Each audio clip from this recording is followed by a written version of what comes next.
Здравствуйте! Я хочу сегодня подарить мелодию всем учителям, всем тем, у кого сегодня, завтра или в ближайшие дни будет день рождения.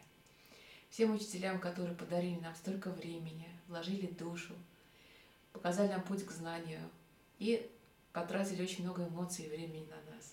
Как называется мелодия, я уже не помню, но вам самим сейчас все станет ясно.